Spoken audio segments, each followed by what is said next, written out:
Hola, ¿cómo están? Bueno, como bien me han presentado, soy Sabrina Díaz, docente universitaria especializada en educación. Y bueno, en esta instancia vengo a responder, ¿no? Como ustedes me han invitado, algunos puntos de la entrevista de Axel Kaiser, quien es abogado y bueno, no sé, se ha formado especializado en economía, ya que es llamado el economista callejero, ¿no?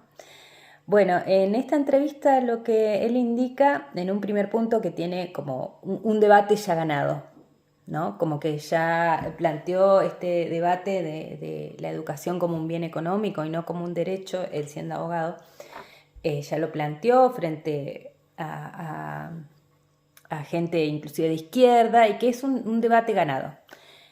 Bueno, cosa con la que no acuerdo, no, porque convengamos que todo lo que se relaciona a educación es un continuo debate, ¿sí?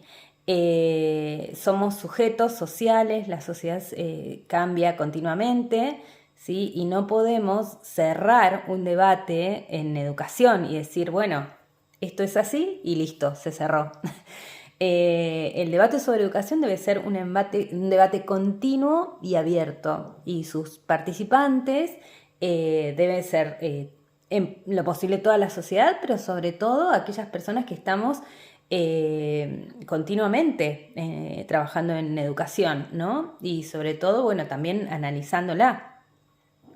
Eh, Respecto a lo que manifiesta esto del debate, que ya lo tiene ganado, Miriam Pfeffer y Nora Glunz, en su trabajo Las políticas educativas a partir del cambio de este siglo, mencionan que las políticas, ¿sí?, no constituyen el resultado de procesos lineales, coherentes y deliberados, ¿sí?, sino que son el objeto de un proceso social, ¿sí?, político que conforman un campo en disputa. ¿Sí? Ya está hablando de social, de política y un campo en disputa. O sea que es continuo, o sea, va a conformar una disputa, o sea, que va a ser continua, sobre todo porque es social, ¿sí? Y política. Las políticas tampoco son eternas para toda la vida, ¿sí? Por eso, como el primer punto que entra en cuestión, digamos, con el que no estoy de acuerdo respecto a lo que manifiesta Axel Kaiser, es este, ¿no? Que si hablamos de educación va a ser como una disputa ganada, entonces se cerró, alguien ganó, entonces no se habla más de esto. Ese es como el punto interesante, ¿no? Que a mí por lo menos me hizo ruido, y por eso, bueno, quiero plantearlos acá en este espacio que ustedes me dan. El otro punto que se plantea es esto de, bueno, él desde la economía, ¿no? Discutir, siendo abogado, pero bueno, lo discute obviamente desde la economía, esto de que la educación no es un derecho, sino un bien económico. No se discute que todas las políticas tienen conexión con la economía, ¿sí? Si vamos a aplicar políticas en salud, ¿sí? En educación, o sea, tienen que ver con lo económico. También tiene una parte que se resuelve desde lo económico, ¿sí? Pero no es netamente eso, ¿sí? Y si nos enfocamos solo en lo económico, obviamente que dejamos de lado todo lo cultural, lo social, que tiene que ver con los sujetos. ¿Sí? La economía también, pero, o sea, hablemos desde todas las disciplinas, ¿sí? En uno de sus trabajos, Guillermo O'Donnell, en su trabajo, algunas reflexiones acerca de la democracia, el Estado y sus múltiples caras. Él nos dice que la democratización implica un lado la garantía estatal de la materialización y vigencia efectiva de los derechos consagrados, reconociendo la igualdad inherente a la condición humana, ¿sí?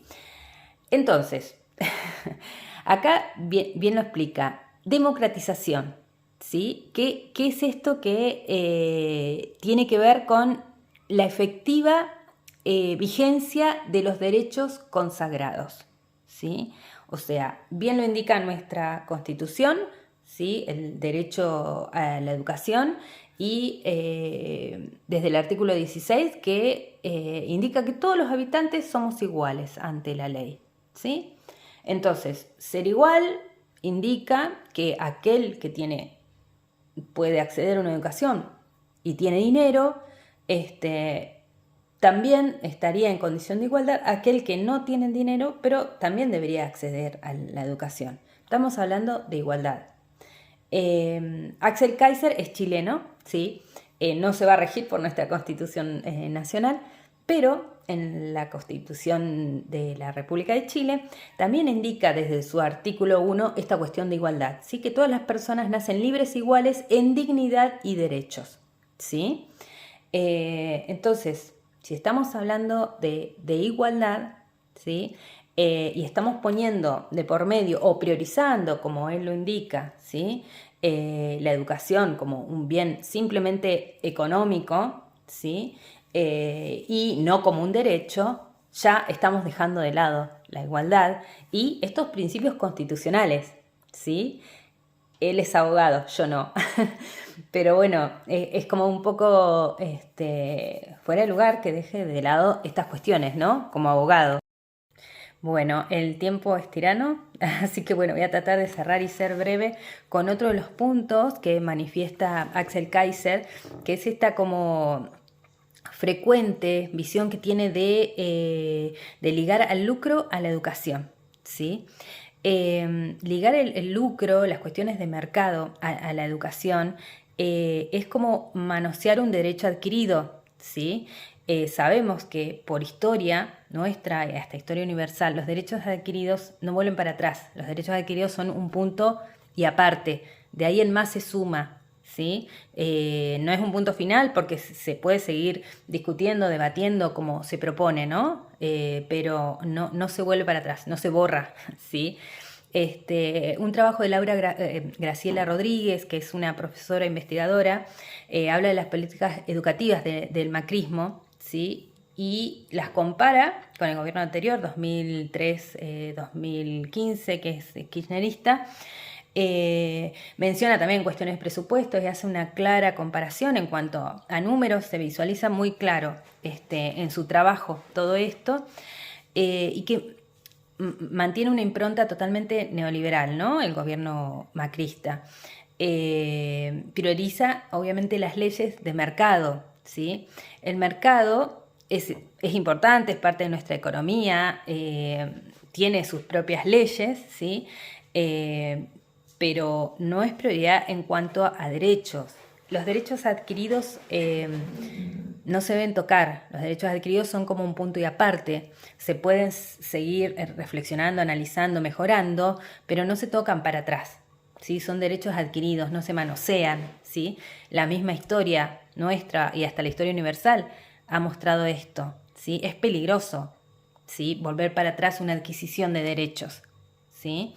Bueno, en este trabajo se ve claramente, ¿sí? Cómo de un gobierno a otro estas políticas educativas se van hasta como teniendo menos valor desde el presupuesto hasta, bueno, a quién ponemos de referente en cuestiones de educación, el ministro de Educación. Cuando en un gobierno ponen a una persona que está formada en educación, en el gobierno siguiente ponen a una persona que es de sistemas, ¿sí? O sea, ya no le estoy dando importancia a ese sector. O sea, la educación, si voy a poner a alguien que no sabe de educación o no está formado en educación, es que realmente no estoy mostrando interés, ¿sí? Eso es un riesgo, ¿sí? Es un riesgo para cualquier sociedad, ¿sí? Porque como ya dije, son derechos adquiridos. El acceso a la educación en nuestro país es un derecho, ¿sí? Las políticas educativas del gobierno de Macri, manifiesta la autora, que se separaron del contexto general, ¿sí? De lo que tampoco se puede hacer, ¿no? En ningún tipo de política, separarse de lo que pasa alrededor, de lo que le pasa a la gente, ¿sí? Eso es lo que manifiesta la autora y que claramente tiene una impronta neoliberal este gobierno, ¿no? Que se abraza a las leyes de mercado, ¿sí? Pero bueno, para la educación esto no es beneficioso, ¿sí? Hay otro autor, y voy a cerrar, Hernán Mariano Amar, que es doctor en ciencias sociales, también docente e investigador, que habla, hace una nota en la revista Movimiento, ¿sí? Una nota del año 2019, y él lo que hace es análisis de discurso, algo que me parece fascinante, me encanta el análisis de discurso, y él analiza distintos documentos producidos en el gobierno de Macri desde el Ministerio de Educación, ¿no?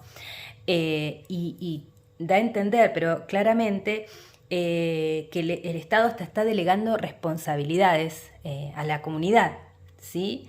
Y eso, dentro de un discurso armado muy bonito, ¿no? Es un peligro, ¿sí? Realmente, porque estamos haciendo delego derechos, ¿sí? O sea, con todo lo que se adquirió, ¿sí? En cuanto a derechos a la educación, hasta un punto de nuestra historia, no se puede volver para atrás, ¿sí? No es beneficioso volver para atrás. Entonces ya si le estoy delegando la responsabilidad a la comunidad, estoy diciendo, bueno, esto no es tan importante, ¿sí? Fíjense cómo lo pueden solucionar a otras personas, ¿no? O sea, cuando es una responsabilidad del gobierno, ¿sí? Este artículo también lo recomiendo. Fue publicado en la revista Movimiento en 2019, ¿sí? Por el Hernán Mariano Amar, que es un profesor e investigador. Y bueno, dejo esta reflexión, ¿no? De la importancia de tener a la educación como un derecho adquirido, ¿sí? Que tenga relación con la economía es seguro. Cualquier política educativa, de salud, va a tener relación con lo económico, ¿sí? Porque también nos movemos con la economía, pero no atarse a leyes de mercado. No son las leyes sociales las leyes de mercado, ¿sí? No podemos dejar de lado todo un contexto, ¿sí? Que se debe analizar cuando hablamos de políticas en educación, ¿sí? Bueno, les agradezco un montón por este espacio y les mando un fuerte abrazo.